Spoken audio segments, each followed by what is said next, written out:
Vamos dar comezo logo a este acto de presentación dos retallos daquela infancia. Saúdo vos no nome da Asociación Cultural O Castro, daqui de Vigo. Dou as grazas por estar aquí nesta noite de chuvia. Vou dar a palabra en primeiro lugar ao encargado, editor deste conxunto de relatos. Bautista é un narrador veterano, un narrador que publica, un narrador experto, que publica o seu primeiro libro de relatos cando cumpreu 80 anos. Iso pode, me parecer unha contradición e realmente algo absolutamente natural o que supuxo a publicación deste libro. Bautista foi membro desa xeración literaria que chamamos ou denominamos xeración Brais Pinto. Non hai dúbida que todas as persoas, ademais hai unanimidade alrededor desta cuestión, que leen este libro que hoxe presentamos. Este é un libro, como antes se sinalou, que podemos definir que é un libro de 16 relatos, todos eles ambientados nun espazo e un tempo moi determinados. É dicir, o espazo son as terras natais de Loucía, da parroquia de Las, no concello de San Amaro, que é o berce natal do narrador, e o tempo son aqueles anos da súa infancia. Neles hai un esforzo de recuperación memorialística casi fotográfica en moitos casos, pero sobre todo o que hai unha pulsión inequívocamente literaria, de un narrador nato que sabe contar polo fío dereito neste caso. Un texto narrativo que está izado de humor, de retranca, tamén de doses de tenrura e dunha ollada moitas veces moi original sobre, insisto, un tempo e un espazo moi determinado. Tamén foi expresado na primeira presentación, e xa remato para darle paso a Marta, que estes relatos emparentan cunha tradición da narrativa galega moi determinada. Nos, cando tivemos a fortuna de valorar o original, foi o primeiro que axiña destacamos, unha tradición que é a tradición dos retrincos de Castelao, que é a tradición dos contos da néboa de Fole, ou de outros autores da tradición do relato galego, do mellor relato galego do século XX. Unha tradición, un acervo que agora se incorpora, insisto, este narrador veterano, este narrador experto, que temos, a verdade, que temos a fortuna de coñecer e de poder anunciar hoxe que este non vai ser xa o único libro de narrativa, e no futuro publicaremos unha novela que eu creo que tamén eso ainda será maior sorpresa e probablemente a confirmación definitiva desta satisfacción e desta gratitude que, insisto, como editores desde o pasado mes de agosto estamos expresando, que creemos que é unha das noticias literarias importantes que se produciron na literatura galega máis recente. Nada máis que abenzoar a Bautista, agradecerlle a posibilidade que proporcionou a Xerais de poder colaborar con él neste proceso de socialización, de compartir o texto e que gocen os lectores e as lectoras, como sabemos que con certeza están facendo. Moitas gracias. Lendo detallos daquela infancia tamén algunha cousa ímos sabendo da biografía de Bautista, porque ese dato que xa non sabe o todo bragado de que naceu en Loucía, na parroquia de Las do Concello de San Amaro, pois efectivamente queda ben patente na lectura da obra, non? E foi no ano 1933. Sabedes que estudou no Seminario de Ourense Humanidades e Filosofía, que nos anos 60, antes dos anos 60, vai estudar a Madrid, onde inicia os seus estudos de Filosofía e Letras, e xunto con outros compañeros de xeración funda este grupo Brais Pinto, que xa foi aquí mencionado e do que volveremos a falar. No ano 64 é membro fundador da Unión do Pobo Galego. No ano 73 recala polas terras da comarca de Vigo porque traballa no Porriño, nunha fábrica do Porriño. Neses anos, ademais, entre o 75 e o 78 é o presidente da Asociación Cultural de Vigo. E, bueno, son tamén uns anos en que suceden moitas cousas, porque teño aquí anotado que entre o 69 e o 77 foi detido en varias ocasións polas forzas policiais españolas e estivo, pois, no cárcere, non? E, bueno, alguna referencia a iso podemos entender que hai nun dos relatos do libro o Pasaporte da Cuarta Internacional. Participou na fundación do BNG e no ano 81 nas eleccións ao Parlamento Galego é deputado pola circunscripción da Coruña. Como lembradedes, foi expulsado do Parlamento xunto con Lois Dieguez e Claudio López Garrido por negarse a prestar xuramento á Constitución Española do 78. Volveu concorrer ás eleccións e volveu ser deputado a partir do ano 89 e chegou a ser vicesecretario e vicepresidente da Mesa do Parlamento entre na cuarta e na quinta legislatura. Actualmente é o presidente da Fundación Bautista Álvarez de Estudos Nacionalistas, que se creou no 40 aniversario da UPG, e ten no seu haber os premios Manuel María e Brais Pinto pola súa trayectoria e compromiso con o noso país. Hoxe presentamos o Bautista Álvarez, que ainda non coñecíamos, que é o escritor de ficción, porque o ensaísta xa o coñecemos e eu vou sinalar entre os seus ensaios un que se cadra, pois é o menos coñecido para nós, que é un ensaio sobre os vellos non deben de enamorarse, publicado na revista Primeiro Acto. Xa citaba antes bragado o Brais Pinto, porque efectivamente Bautista Álvarez pertence como escritor á xeración que funda Brais Pinto. Ele é un dos fundadores de Brais Pinto, non? E que era Brais Pinto? Bueno, pois eu tirei do libro Bautista Álvarez 40 anos da UPG, 40 preguntas, na entrevista con Vilar García Negro, a súa definición do que era Brais Pinto. Brais Pinto foi unha maneira de facer política nacionalista, nun momento en que a represión da ditadura non permitía outra forma de actuación. Algúns de nós, entre eles eu, pretendíamos a creación dun grupo para loitar contra o franquismo desde unha perspectiva nacionalista. Se Brais Pinto ficou reducido a unha actividade exclusivamente cultural, coido que a súa trascendencia na historia de Galiza debe ser a que significa o agromar dunha xeración que quer continuar o legado do Partido Galeguista cando ese legado estaba hipotecado polo grupo dirixente da editorial Galaxia. Brais Pinto, como dixen, está sinalado como un dos elementos un elemento creado por esa xeración, por tanto, un elemento definidor desa xeración que recibiu xa varios nomes. Ferrín, que forma parte dela e que estaba tamén na fundación de Brais Pinto, chamoulle xeración das festas minervais, pero aprendimos de Xosé Manuel Millán Otero que o das festas minervais é máis anecdótico, que propiamente se cadra deberíamos chamarlle primeiro din xeración de 1957, cando fai a edición crítica de Bernardino Graña, e logo chamanlle no libro Literatura Galega século XX, que escribe xunto con autores como López Bernárdez, xeración de 1950. Eu quería sinalar aquí que o feito fundamental é a creación de Brais Pinto, a xeración, deixémoslo en xeración de 1950, pero quería sinalar que esa xeración, e neste libro, indícase que ten dous grupos, o grupo compostelán e o grupo de Brais Pinto.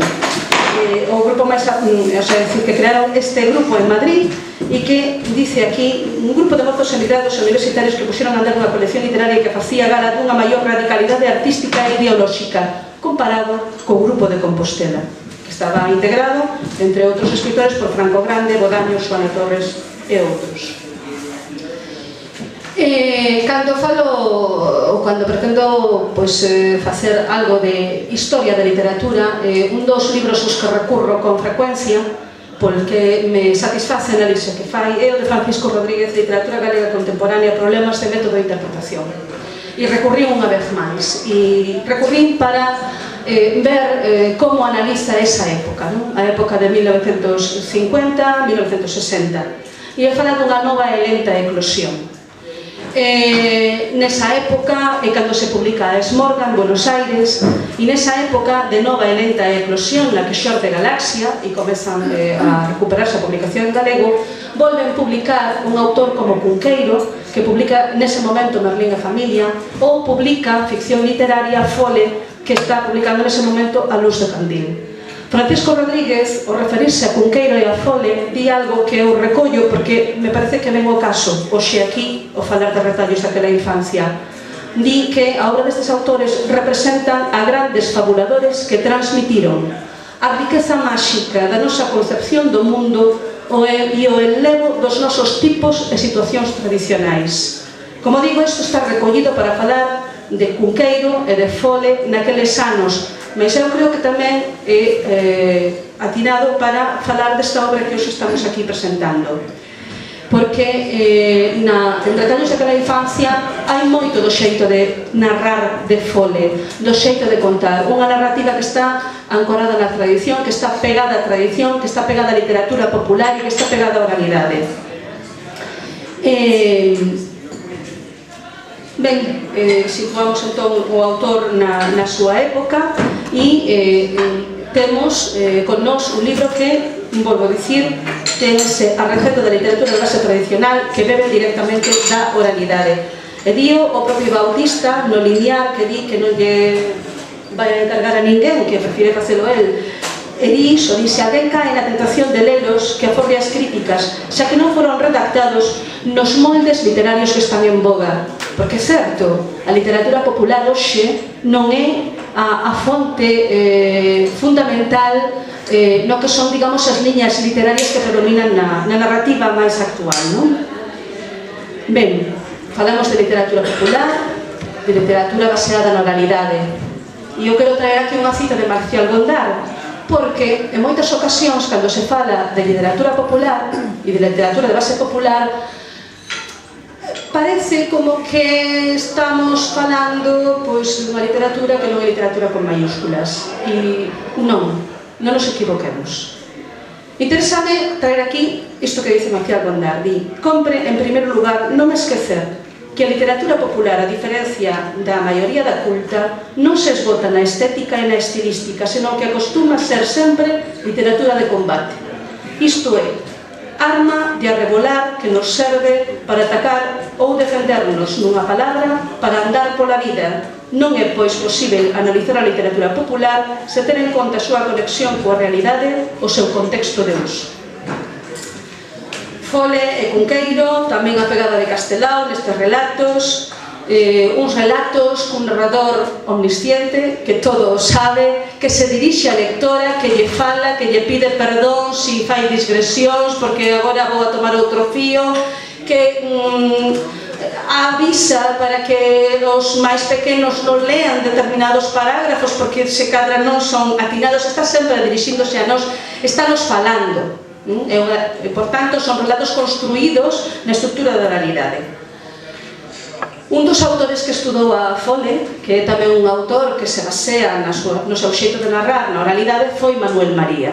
E entonces, se lemos o estudo que fai Manuel María de Fole, vemos que rescata unha cita de Pilar Vázquez Cuesta que eu entendo que é a caída para falar destes relatos. Ela di, falando de Fole, os contos semellan transcripcións de relatos orais, historias escoitadas que o autor se limitou a poñer por escrito. E efectivamente temos esa sensación dunha historia narrada, escoitada, por tanto, trasladada o papel tal cual foi. Falando de historias de mortos, vou volver a Marcial Gondar, porque tamén me interesa outra cousa que di ese mesmo estudo que xa citei antes. Di así: un dos trazos característicos da cultura moderna urbana occidental é a ocultación de todo aquilo que ten que ver coa morte. Hoxe en día, cada vez máis, a morte é considerada como un suceso privado. Podemos entón concluir que esta obra de Bautista, que si nos atemos o dito antes por Marcial Gondar, é, en tanto que popular, literatura de combate, e tomando esta afirmación que fai tamén Gondar unhas liñas despois, podemos entender que o que nos está fornecendo aquí Bautista son uns relatos que nos sirvan para defendernos dos perigos destes tempos modernos que nos conducen a individualismo.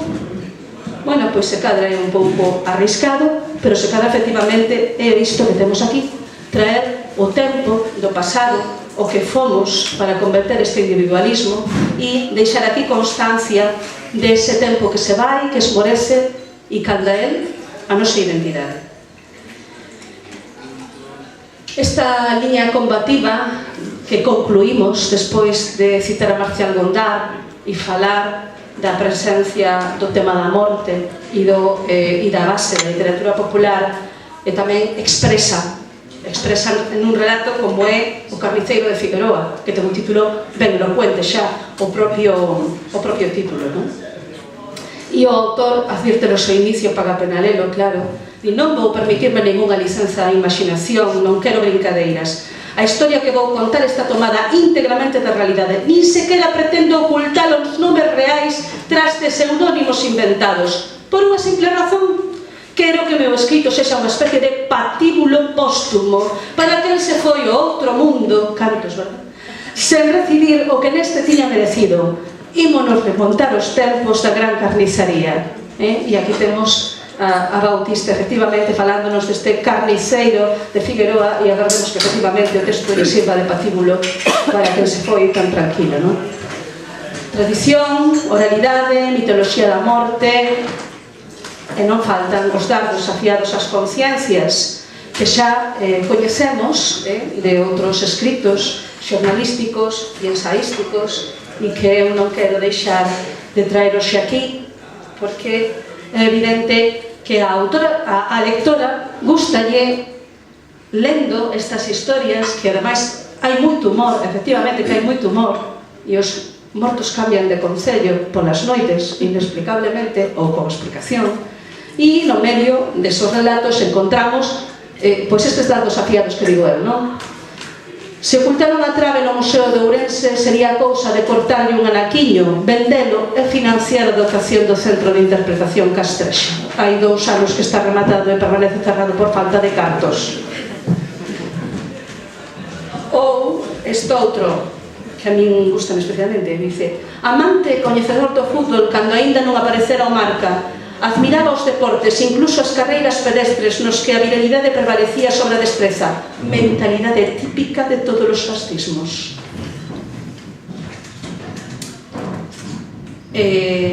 No Carniceiro de Figueroa, a chamada transición protagonizaron aos mesmos que alongaron a agonía da dictadura. Repasemos a biografía de cada un deles.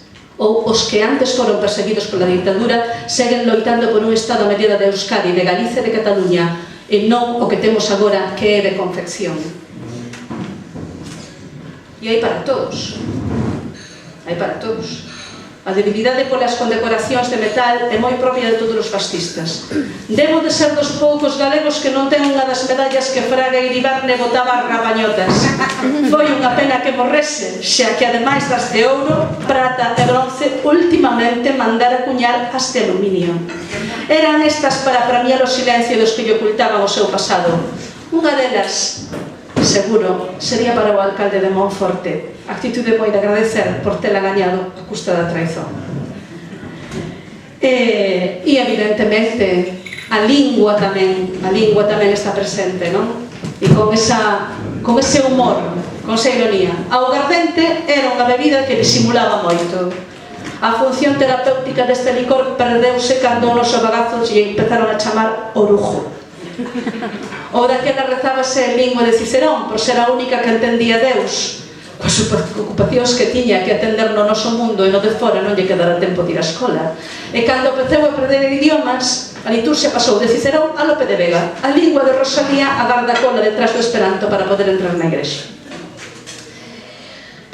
Xa explicamos os antecedentes, a pertenza á xeración, a conexión coa literatura daquel tempo, falamos de literatura popular e de combate. Temos un narrador aquí hoxe diante de nós que, como lemos nos retallos, algúns destes relatos, se acreditamos no que nos di o narrador que aquí escribe, xa comezaron a ser escritos naquela época de Brais Pinto, máis que quedaron na gaveta e hoxe, por fin, témolos aquí. Este tipo de cousas sí que non deben de quedar na gaveta.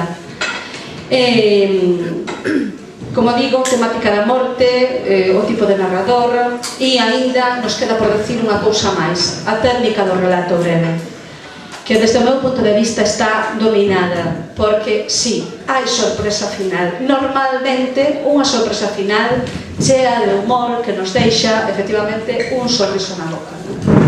Eu debo decir que gostei moito da lectura destas páxinas.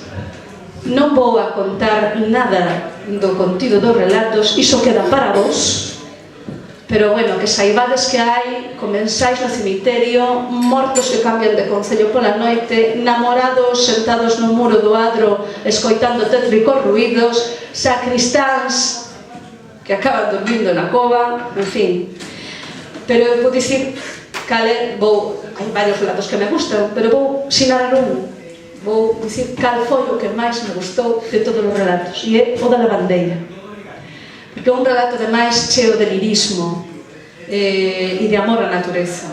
E é un relato no que ademais podemos ler estas palabras de Bautista Álvarez. Seguramente coñeceredes un poema de Luís Pimentel no que satiriza un rapaz que se asañaba cos paxariños e que cando medrou foi daqueles. Eu, se non o lestes, leveo. E agradecerlle a Bautista que nos teña feito este regalo e que non o deixara quedar na gaveta.